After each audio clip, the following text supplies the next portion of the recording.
ক্ষমতায় আসতে পারে নাই বিএনপি, তার আগে বিভিন্ন জায়গায় দুর্নীতি লুটপাটের অভিযোগ তো আছেই। এই মুহূর্তে বিএনপির চেয়ারপারসন তিনি বিদেশে চিকিৎসা উদ্দেশ্যে যাইতেছেন।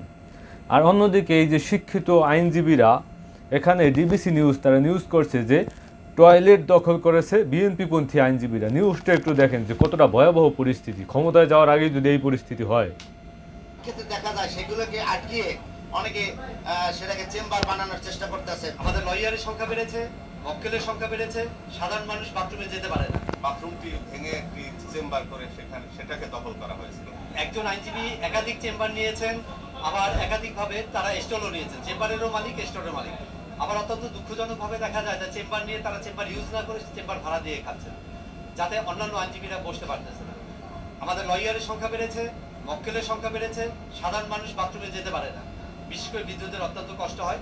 তো ওই গত কমিটি এই চেম্বার বাথরুম ভেঙে চেম্বার করেছে এবং গত কমিটি তো বুঝতেই পারতেছেন যে তারা চেম্বারের নামে আপনার নিয়া তারপর তারা সেটাকে ভাড়া দিয়ে দিতেছে কেউ, আর বাথরুম টয়লেট সেটা ভাঙা তারা চেম্বার বানাইতেছে, মানে পাবলিক টয়লেট। তো বুঝতেই পারতেছেন যে আসলে পরিস্থিতি কোন জায়গায় যাইতেছে।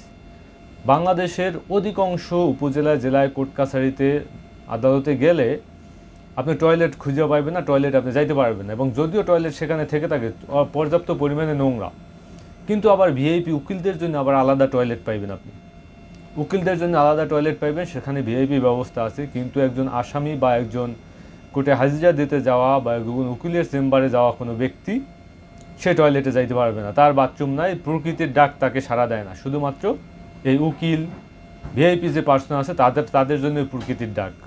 তো এই পরিস্থিতি বাংলাদেশের প্রত্যেকটা উপজেলা, জেলায় আপনি খুঁজে পাইবেন।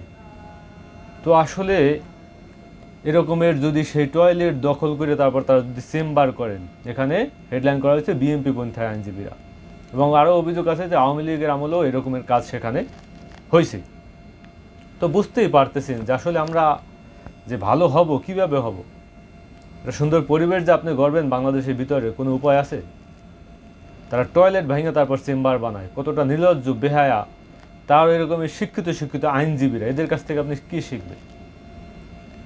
এরা হলো শিক্ষিত, সমাজের শিক্ষিত উচ্চ শ্রেণীর মানুষ। তো তাদের ক্যারেক্টার যদি এই হয়, কতটা ভয়াবহ আপনি ভাবেন যে আমাদের সমাজ ব্যবস্থা কতটা ভয়াবহ পরিস্থিতির দিকে যাইতেছে। পাবলিক টয়লেট, মানুষ টয়লেট করবে, এখানে একজন মহিলা ইয়া সাক্ষী দিয়েছে যে 5 টাকা দিয়ে আমরা টয়লেটে যাই। এখানে পাবলিক টয়লেট এসে 5 টাকা দিয়ে যাইতে হয়, তারপর যাইয়াও শান্তিতে, মানে খুব ভালো একটা পরিবেশ সেখানে নাই। আর ওনাদের জন্য ভিআইপি টয়লেট আছে।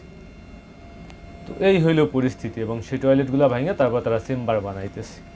এরা যে কী খাবে, এরা গু খাওয়া ছাড়া আর কোনো, মানে গু পর্যন্ত শেষমেশ খাওয়া শুরু করছে। টয়লেট খাওয়া আর গু খাওয়া তো একই কথা। তো এখনই যদি এরা গু খাওয়া শুরু করে, ভবিষ্যতে আর কত কী খাবে আল্লাহই জানে।